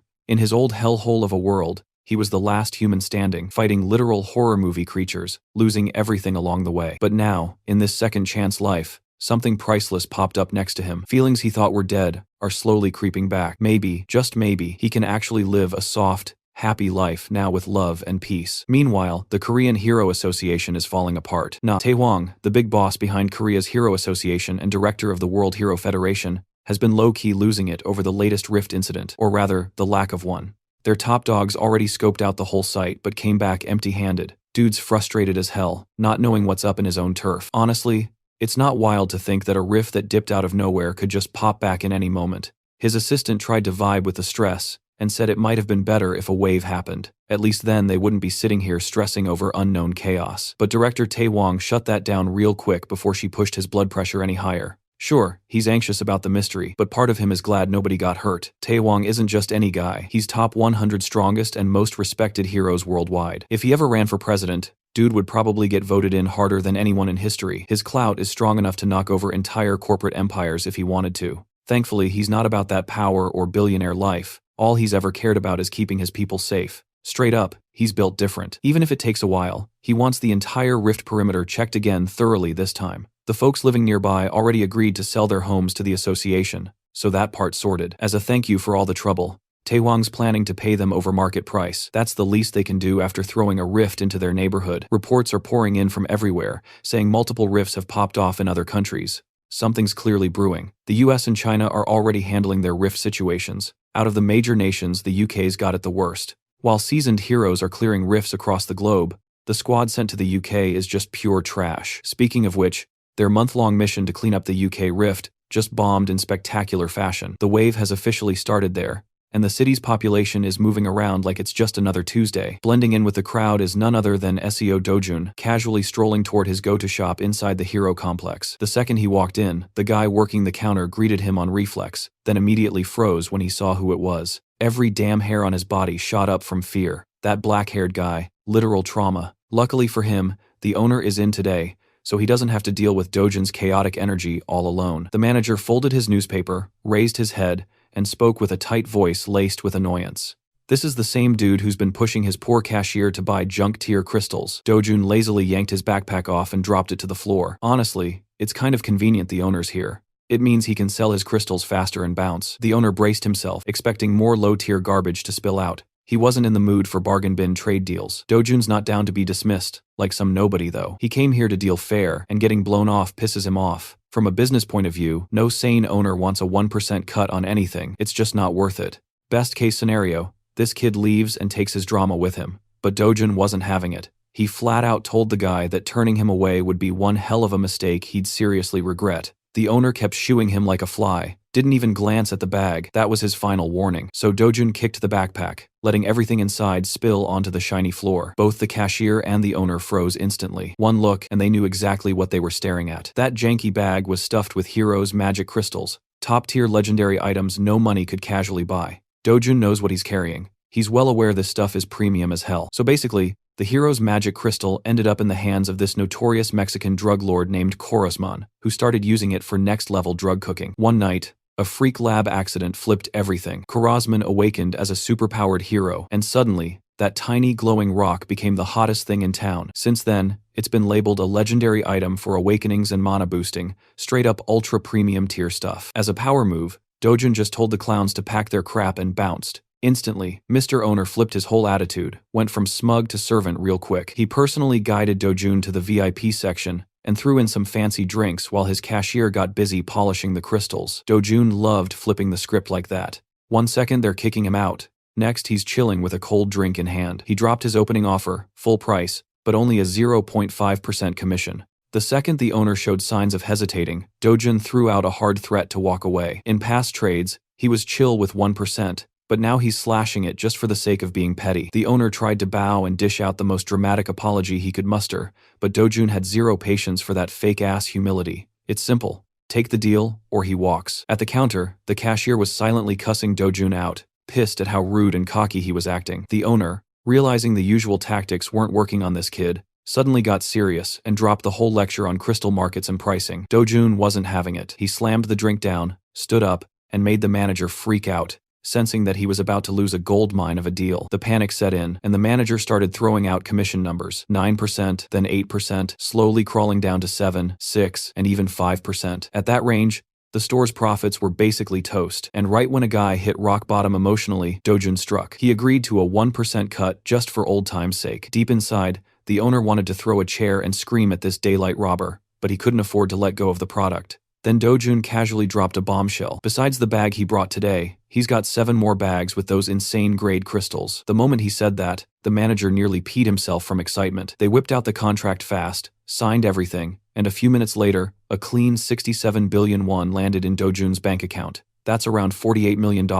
At this pace, that 110 billion won dream house of his doesn't feel that far anymore. Only issue is collecting more high-tier crystals from regular gates is a total time sink. If he could somehow freely hop through rift zones, he'd be out there farming loot like a demon on caffeine. While staring at his phone, an emergency broadcast lit up the screen. There was an official wave outbreak alert from the southern part of the UK. The whole country was now locked out for travel. Just like that, reality kicked in. Dojun dropped the idea of flexing on the owner any further. Back in the day, no matter the location or the agency, he'd probably have jumped in to shut that rift down himself. But that version of him is long gone. Now he's got better things to care about. Tonight's dinner was on Dojun, and they were going all out with the fancy meat. Little Yoon-young drooling as she watched that juicy pork and marbled beef sizzle on the grill. The premium cuts and bougie side dishes just kept landing on their table like it was some food flex challenge. Grandma, eyeing the price tags, got a little stressed and slowed down, asking if this whole meat party was even okay. 250,000 won for just 100 grams was no joke, but Dojun shrugged it off like a boss. After the haul from his latest crystal grind, they could eat this kind of stuff every damn day, and his wallet wouldn't even blink. Yoon-young took one bite and instantly fell in love with the flavor. It was like beef from another dimension. Dojun kept tossing more cuts on the grill like he was trying to feed a football team, while Grandma sat there still low-key stressing. And just when she thought they were done, boom, more ribs, prime ribeye, strip loin, skirt meat. It was getting absurd. At this point, it was just plain wild. 2.5 people versus a meat mountain. But Grandma clearly underestimated the appetite of ARMC. To snap her out of the panic, little Yoon-young sweetly urged her to give a shot. Grandma couldn't say no to that face. One bite was all it took. As soon as she tasted the fancy stuff, all her budget anxiety vanished like it never existed. The family ended up having the most wholesome, over-the-top feast, stuffed with smiles, laughter, and straight-up steakhouse energy. But while Dojun was soaking in a cozy vibes, a certain scene-stealing woman had just entered the restaurant. Heads turned so fast they almost snapped. Every neck in that place tracked her as she walked by like she was on a red carpet. She marched straight to Dojun and called him out without hesitation. Said she just want a quick chat, nothing major.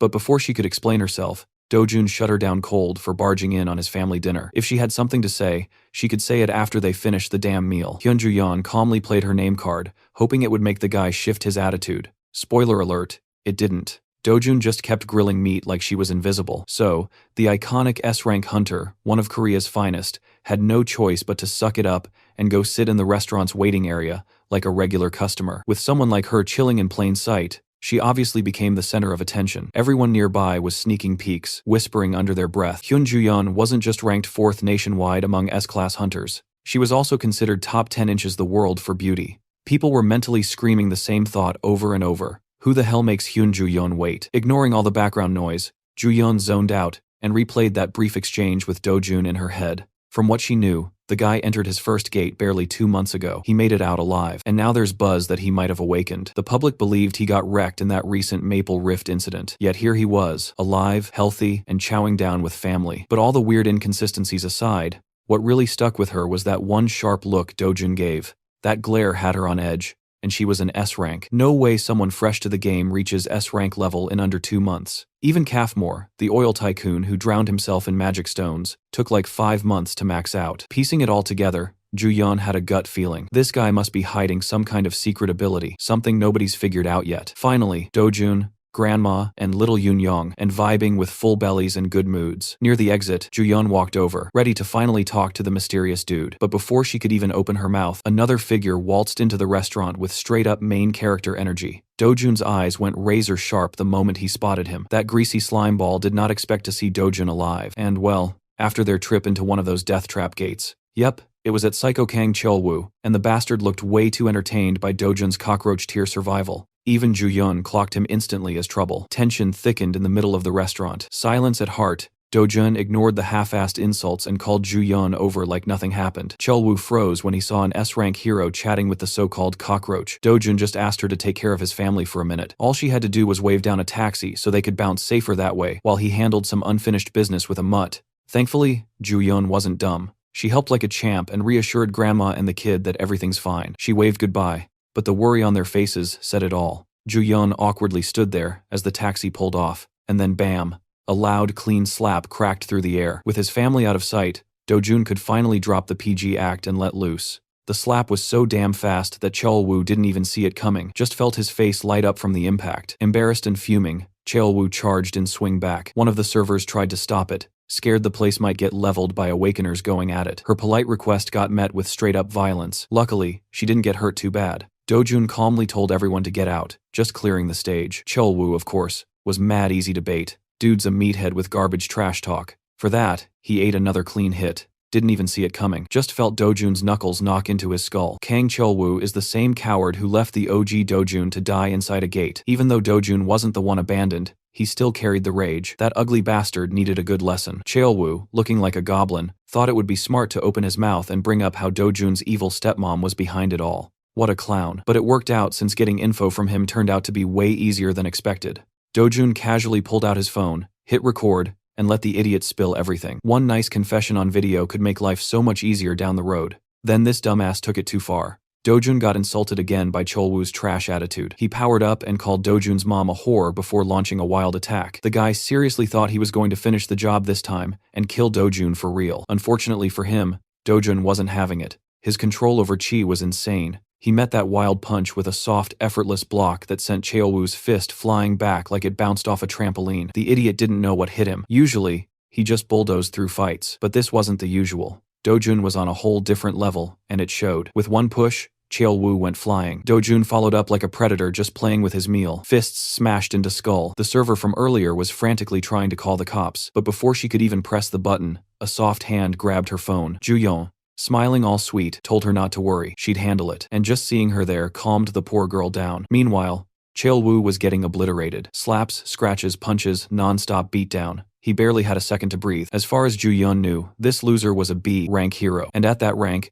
not many could mess him up this badly. Dojun was absolutely wrecking him. Honestly, it looked way too one-sided. Before things went full Mortal Kombat, Ju-yeon told Dojun to stop. She was genuinely worried Cheolwoo might die if it went on. Dojun decided to ease off. He let the goblin goon drop to the floor and casually dusted off his hands. Ju-yeon, clearly seeing there was bad blood here, asked how much he really knew about Kang Cheolwoo. Dojun might not know every detail, but he knew enough to wreck the guy's life. Ju-yeon warned him that this walking L was connected to Kang Yong-pyo, an S-rank hero. But Dojun already knew, and honestly, he couldn't care less. Ju-yeon was stunned. She'd never met anyone this reckless before. Dude didn't give a single damn about pissing off an S-ranker. She explained that Kang Yong-pyo is super protective over his trash cousin. This little restaurant drama would definitely reach his ears, and when it does, heads will roll. Dojun couldn't care less. He wasn't scared of some big-name hero. What actually annoyed him was how much Ju-yeon knew about his life now. With Cheolwoo down, his irritation shifted to her. Face to face, Dojun locked eyes with her. The feral energy in him was unshaken. Ju-yeon wasn't the type to flinch either. She stood her ground like a boss. Changing the topic, she apologized for the surprise drop-in and explained why she was there. Her uncle sent her to check things out after they found out he'd sold a stash of Hero's magic crystals.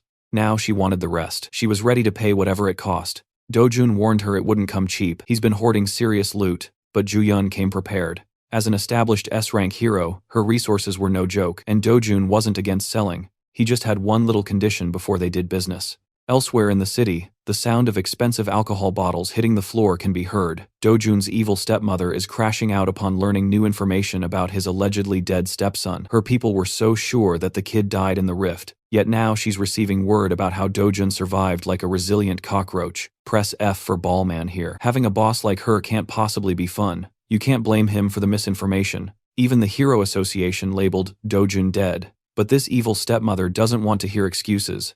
She wants actions instead. To make things worse, they just received news about Kang Chaewoo's defeat at the hands of Dojun. At this point, it's safe to assume that SEO Dojun already knows who's really responsible for his attempted murder. Hearing that she might be implicated, evil stepmom gulped in terror. She's not afraid of Dojun. She's more concerned about the hassle it will bring when her father or husband finds out about her dealings. She can cover everything up, but if word gets out to the media, the group's stock price will nosedive. So, she ordered her people to intercept the media. If they mess up, T Group and W Group will surely cut all deals and advertisements. First and foremost, the police must also be on their payroll. In that regard, evil stepmom's people have already moved to cover all bases. Knowing that they have a little bit of competence lifted some pressure off her shoulders. Baldy then whispered that no matter how many cover-up jobs they do, what they are doing is not a fundamental solution to the real problem. On that note, the bald director might have a plan that can put end to this headache. They just have to make use of Kang Chaewoo's cousin, the infamous Kang Yongpyo. Even someone like stepmom here knows about the S-ranker. Kang Chaewoo might be notorious as trash in the world of heroes, but everyone knows how close he is to his powerful cousin. In reality, Kang Chaewoo is just a pawn doing all sorts of dirty work under his cousin's orders. They are both sick and ahead. If Chaewoo gets pinched by the police and smeared by the media, it won't be a good look for the S-rank hero too. In fact, he's already taken action to deal with this public relations disaster. Evil stepmom made up her mind. She wants to meet with Kang Yongpyo as soon as possible. In addition, that dog Hong Chang of HCS Capital has blatantly allied with the enemy. He's taking care of Dojun's family now. For that, stepmom wants Prosecutor Park on the phone in a minute. Those who abandon her camp must pay the price in full. The very next day, we follow a group of heroes entering one of the 37 rift zones in Korea. Among those rift zones, 5 zones are being turned into secure gates. The rest can only be raided by heroes affiliated with hero associations with coordinated schedules. Today, Miss Hyun Ju-yeon is leading a team herself. With her S-rank ID, she has practically limitless entries at any gate. Among the diverse crowd of heroes equipped with fancy equipment and weapons stood a young man wearing a beat-up hoodie. Hyun Ju-yeon chose a rank Jong Inju Clean Guild as a temporary group for the hunt. It's very rare to be a part of an S-rank's hunt, so they are hyped. Ju-yeon reasoned that she simply wanted to do something fun and stretch her muscles a little bit. In reality, she had to set up this whole situation just to give the young man in the back clean entry to the gate. Seo Dojun agreed to sell the rest of his magic crystal stockpile at market price to Ju-yeon if she let him into the restricted rift zone. He just wants to earn more money by hunting in higher level zones. While it's true that rift zones house all sorts of treasures, going into such a difficult one for a certain profit without fear is just insane. Well, she doesn't really care either way. She just needs to get her hands on those hero magic crystals. After a few minutes of traversing a dark tunnel, the group finally came out the other side to a brightly wooded area. Unable to rear her curiosity, Inju started bugging Ju-yeon about the real identity of the young man shadowing their party. Ju-yeon just introduced Dojun as someone she knows, but no one is buying that half-ass answer. Inju speculated that he might be Queen Ju-yeon's boyfriend. Tired of all the buzzing, she gave Inju a partial truth, and confessed that the young man was there because she owed him a favor. It's not every day an S-rank hero owes someone. While the party was lost in their respective conversations, a giant shadow blotted the sun from above. Everybody turned their eyes to the skies and saw the beast. Being an A-rank guild, the Clean heroes instantly responded by drawing their weapons and getting into their respective positions. The first encounter was none other than the fearsome cockatrice. Like prior to his charge, Guildmaster Inju is stressing over her bad luck. They are barely inside the gate, and a troublesome opponent has already shown itself. Before the group could organize and get into position, Dojun had already dropped his bag to the ground. While Ju-yeon was calling the shots, he was bursting through the air like a speeding bullet. He was an absolute speed demon. In one jump, he neutralized the bird's aerial advantage. Up in the skies, he took control of the field without a problem. His fiery energy was thick and burning. The overgrown chicken did not have the speed or reaction time to block the incoming attack. As a result, it was forced to eat a full-powered punch to the beak. The bird is on the ground, and the human is up in the clouds. It was quite a poetic reversal. Dojun landed in front of the group. He did not even break a single bead of sweat. The cockatrice is on the verge of death, the mark of his fist visible on the side of its face. The Clean Guild people stood dumbfounded alongside their S-rank carry. They bore witness to the brutality of what happened next. Dojun lifted his leg and started stomping on the bird's head until it was reduced to meat paste. It might seem too much, but killing a cockatrice requires a lot of force. With every stomp and kick, The sound of skull cracking and blood spurting mortified the group. Now, Inju is really curious as to who that guy is. In all honesty, Ju-yeon wasn't really sure herself. All she knows is that Seo Dojun is a really strong human. Well, calling him simply strong is a huge understatement.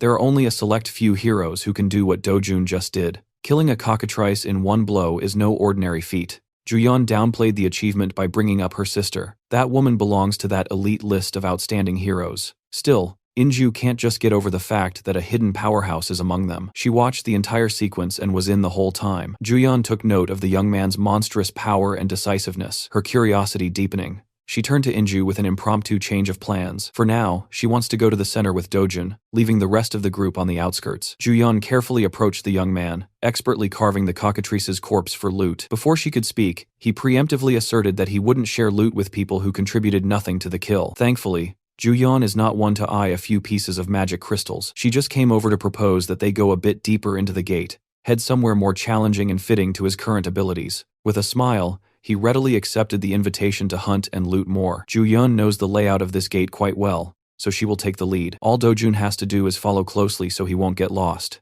Without warning, she sped off into the distance, her speed causing a sonic boom. Dojun calmly watched as her figure vanished into the horizon. After slinging his bag to his back, he took a running pose, storing energy in his muscles. With an instant first step, he kicked an explosion that almost blew the Clean Guild heroes away. Inju reckoned that if Ju-yeon is a bullet, then that man moves like light itself. Left by the two powerhouses, the miscellaneous heroes turned to their guild leader for their new plan. Of course, trying to follow those two ahead is utterly impossible. Today, they must accept that they are sidekicks and small fries. Nevertheless, this is still a decent gate, with plenty of monsters to hunt around the outskirts. In the outside world, normal people praise them as powerful A-rank heroes, but in front of a real S-ranker, they're not even worth mentioning. Ju-yeon and that man are leagues above the entire force of Clean Guild. Speaking of those two, their race across the woods is proceeding hastily, while maintaining breakneck speeds without much effort. Ju-yeon kept on checking her flank for signs of Dojun. Upon seeing no signs of the guy, she started softening up and thinking that she might have overdone the initial run. While she was thinking of slowing down,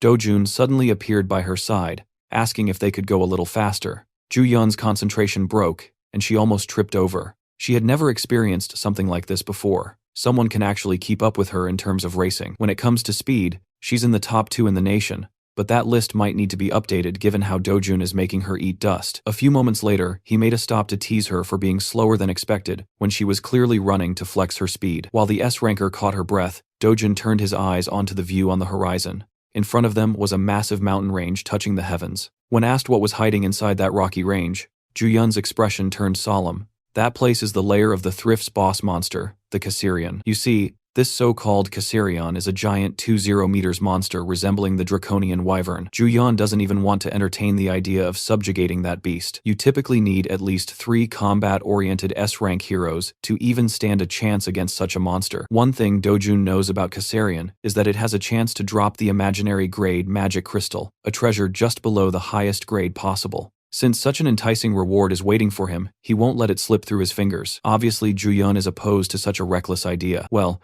Seo Dojun is fighting that draconic bastard with or without her. Ju-yeon watched as he fearlessly sped up, aiming to scale the mountains to slay the beast. She felt as though she did not have a choice but to follow him into insanity. Something grim awaits the duo inside the boss monster's lair, bursting with unfathomable confidence to take down a beast that easily gives 3 S-rank heroes trouble. It really shakes Ju-yeon to her core. Do you know what's even more shocking?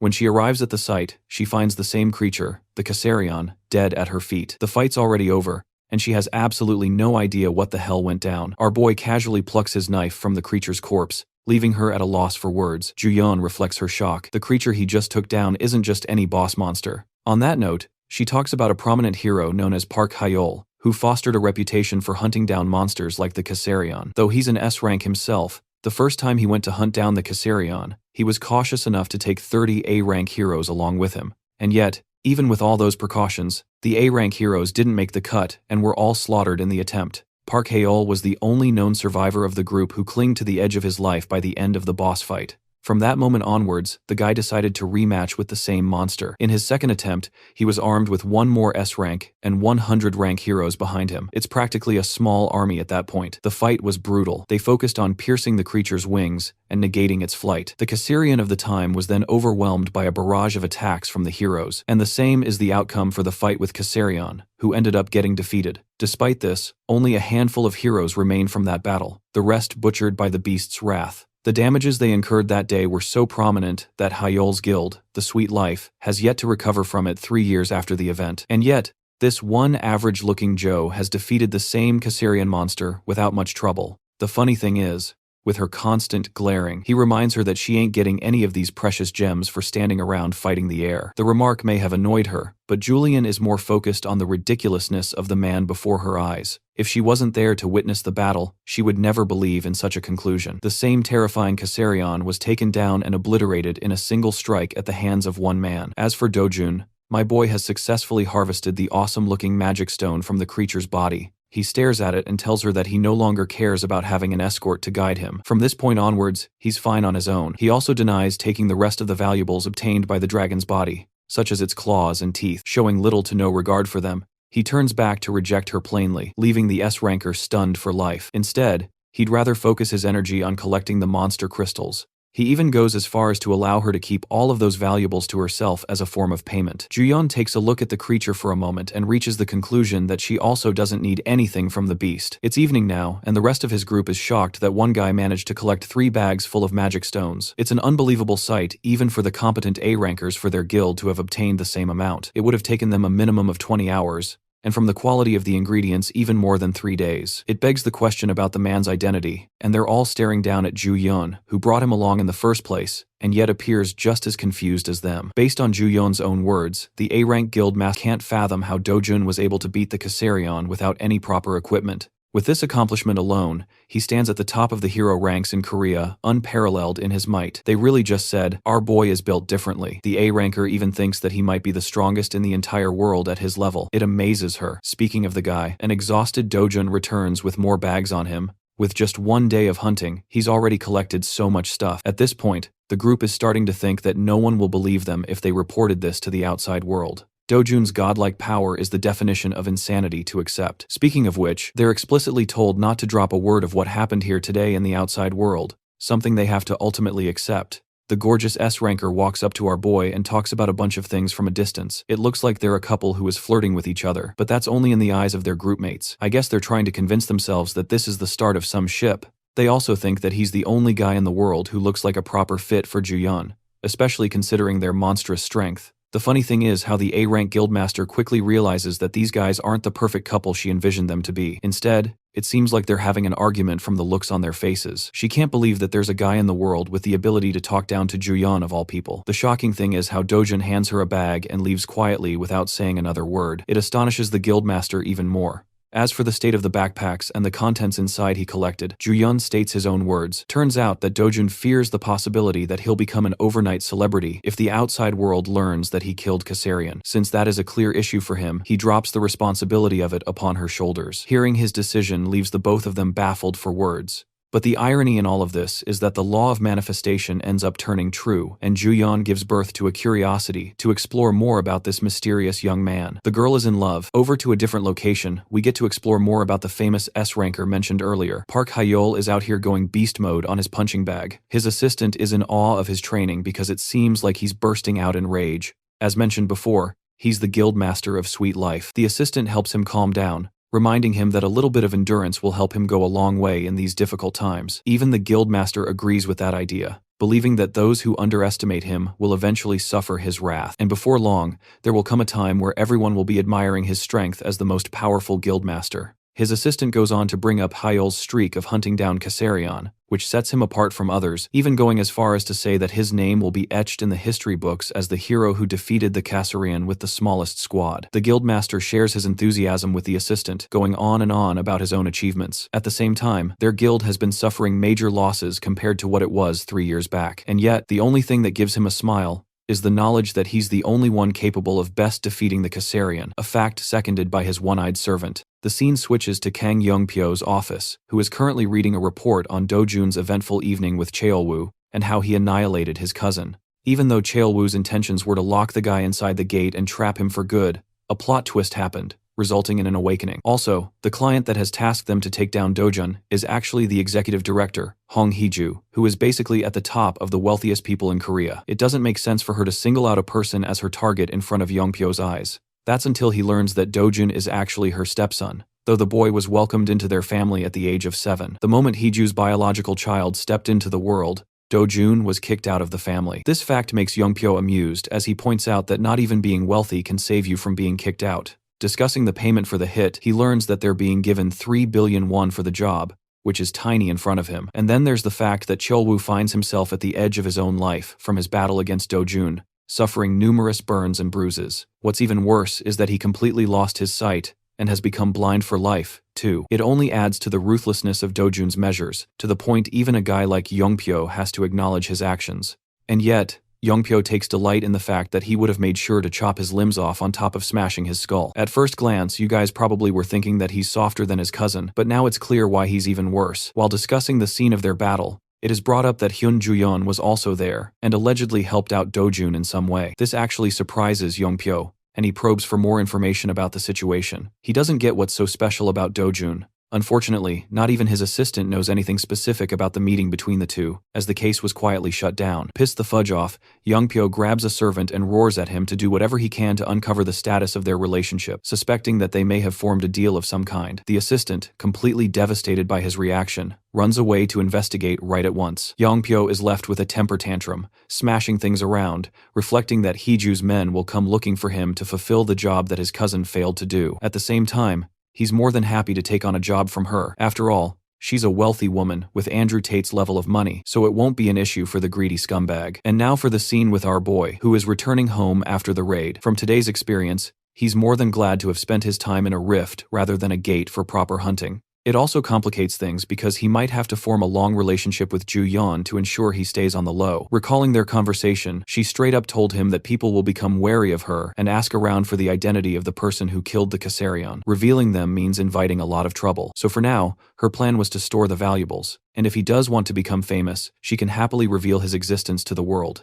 In response, Bro chucked the bag to her to keep all the good stuff. It also means he's got to look for another method to go on and enter the rift zones, because relying on Ju-yeon creates trouble for her. Still, tonight's sleep will be a good one, as he'll get to rest in a luxurious house that Chang-sob arranged for him. But as he steps foot inside the house, he is alarmed by the many shoes right outside. This means some unexpected guests have arrived. Entering the room, he sees a bunch of suited men and their boss having a conversation with his loved ones. The guy looks like a more depressed version of Nanami from Jujutsu Kaisen, and he's just staring Dojun down like an eagle. Yoon-young comes rushing and hugged her brother in fear, while Dojun is baffled by the situation overall. Prosecutor Park makes his identity loud and clear, pointing out the connection between Dojun and Chang-sob. Because of his relationship with the guy, Dojun is placed in an immediate emergency arrest on behalf of partaking in the money-lending organization that is run by the corrupt CEO of HCS Capital. Letting the situation play out, SEO Dojun peacefully surrendered himself to this alleged emergency arrest, connected to Hwang Chang-sob's loan shark operation. He was promptly handcuffed and detained in a bare interrogation room. From inside the room, he could hear a pompous voice talking on the phone outside. The prosecutor who took him in is assuring someone that both Hwang Chang-sob and Seo Dojun are behaving like good little boys.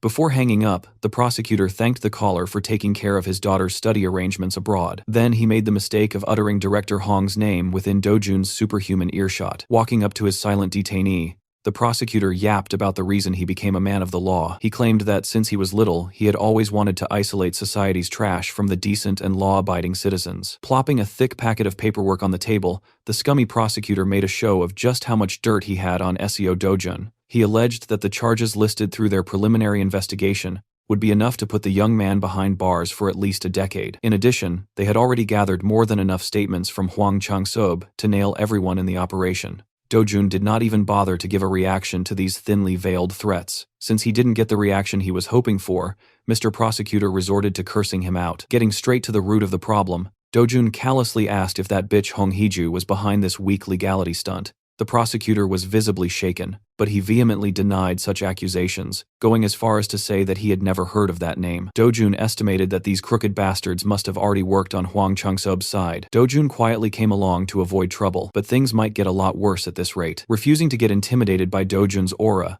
The prosecutor bragged that people in his line of work are not pushovers. In response, the young man leaked a little bit of killing intent to shut his goofy ass up. The prosecutor nearly shit in his pants right then and there. He felt that piercing gaze at a primitive level, a direct threat to his existence. Ashamed that he was frightened by a handcuff boy, the prosecutor wanted to man up and slap the shit out of the detainee. Before he could commit the last stupid act of his life, some intern interrupted, asking him to step outside the interrogation room for a moment. They had just received word of some wild discrepancy on their file for Seo Do-jun. The building's hero detector evaluated the young man as an ordinary person. Even after double-checking, the results remain the same based on the incidents Do-jun had been involved in recently. How did that even make sense? Maybe they were incorrect about labeling the boy as an awakener in the first place. The prosecutor got all his information from Hong Heeju's T group, so the intel was supposedly reliable. Right now, Do-jun was an indecipherable puzzle. How could they charge someone deemed a normal civilian with incidents that involved superhumans? Inwardly, Do-jun was mocking the prosecutor for being such an incompetent dog. If he really wanted,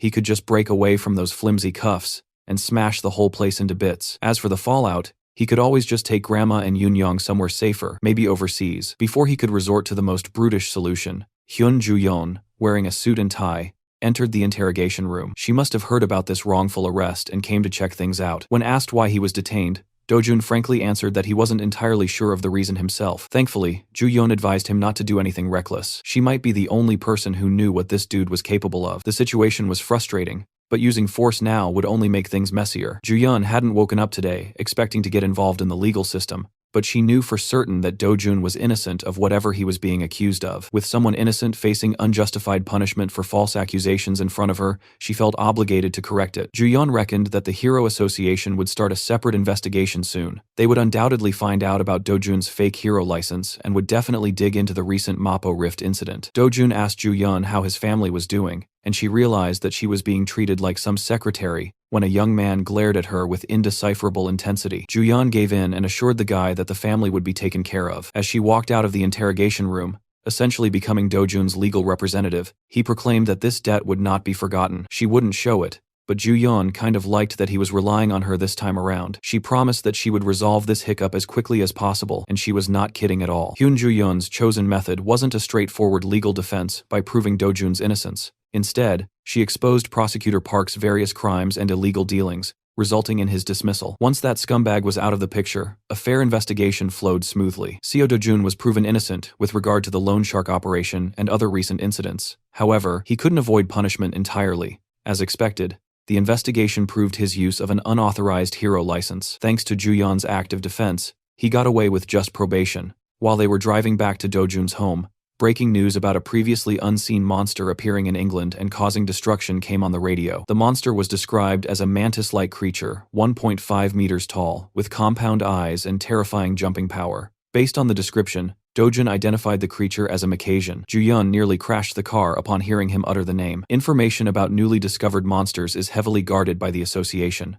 She only knows what a Macassian is because of her stature as an S-rank hero. You see, monsters are not given arbitrary names by some random bozo. Upon death, they drop magic stones that not only contain condensed energy, but also unique information. By analyzing this encoded data, it's possible to learn a lot about a monster, including its real name. On present-day Earth, they use science and technology for analysis. On the other hand, magic was used in the Our MC's destroyed world. In other words, Do-jun is incredibly familiar with monsters that appear in both worlds. He knows their names and everything there is to know about them. He randomly blurted that Macassians could be easily handled using fluid from the red flower ant. The fluid is harmless to humans, but acts as an extremely potent paralytic toxin to Macassians. Spray those bugs and they'll stop rampaging. Ju-yeon got serious for a moment. His every move and word just added to the mystique. Who exactly is Seo Do-jun? No matter how hard she tried to pry him about his real identity, Do-jun never gave an answer. His mind is actually flying elsewhere. He's devising a plan to stop any and all future headaches from happening.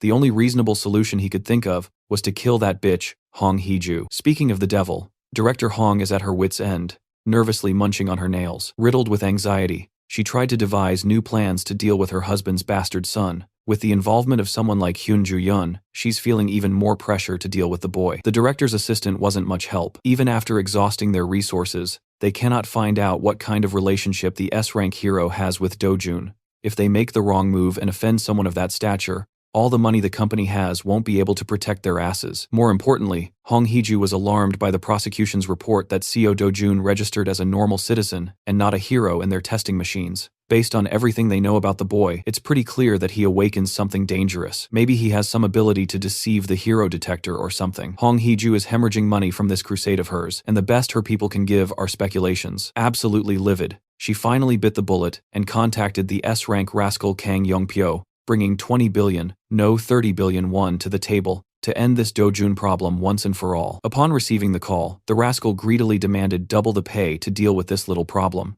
Even his underlings found it a little too unreasonable to demand 60 billion for a simple job. He might be a low-life rascal, but Kang Yongpyo is also a shrewd bastard. You could tell that Hong Heju had no more options. There are no alternative answers left. Besides, her company generates so much revenue that 60 billion won wouldn't even be noticed if it were missing from the coffers. Furthermore, Hyun Ju-yeon is now part of the equation since Kang Yeon-pyo is taking on the risk of fighting another S-rank. Doubling the initial offer becomes a bit more reasonable. The underling concurred that Hyun Ju-yeon is a dangerous opponent indeed. Hearing his employee give praise to another S-ranker offended his boss's fragile ego. He claimed that he can end her in about 20 minutes. Of course, the underling had to assuage the boss in fear for his life. With a disturbing smile, Yongpyo changed the subject to his transaction with the Hero Association. He's also negotiating a deal before flying to the United Kingdom as one of South Korea's representatives to help with the bug problem. Unfortunately for Yongpyo, the association is tightening its wallet. Furthermore, those wavy bastards already announced the selection process for Hero Dispatch to the public. They're practically making it hard for the S-rankers to refuse being deployed.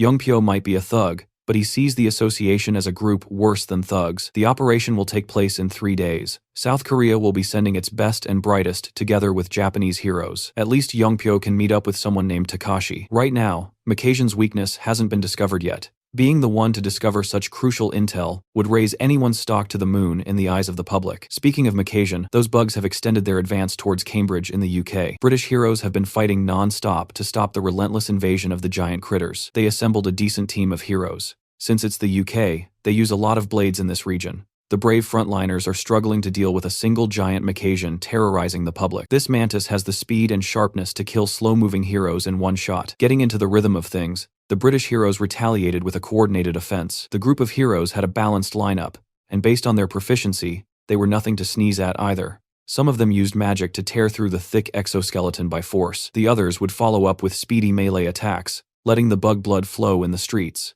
With proper coordination and ample power, they managed to bring down their first Makajan. Just to be sure that the son of a monster doesn't have a phase 2 or something, they cut its mantis head off. The British heroes finally scored a W, but a single monster took everything they had in the tank to deal with, utterly crushing their spirits. A few more Makajans surfaced to take advantage of the fatigue heroes. That night, the best heroes of the UK perished in a brutal and bloody wipeout. They did their best and put all their efforts into trying to stop the inevitable. Without clear information, they were helpless against unknown enemies. The pesky Makajans are now advancing south. The stalwart defense of Cambridge collapsed. They're now about 60 kilometers between the bugs and the capital, London. As the Makajans were about to do their final push to erase London off the map, something luminous rained down from above. When the fluid made contact with the bugs, they collectively seized and felt burning agony. After a few seconds of trying to resist the effects, the Makajan fell one by one. The paralytic flowed into their systems, making all their terrifying weapons useless in the face of biological warfare. Up in the air, the source of the rain revealed itself, a chopper closely following the army of mantises from a safe distance. Aboard the chopper were the heroes of South Korea and Japan for the joint cavalry. Every single one of them was surprised that such a simple solution proposed by Hyun Ju-yeon worked. The red flower ant sap is working better than great. The Makajans cannot endure.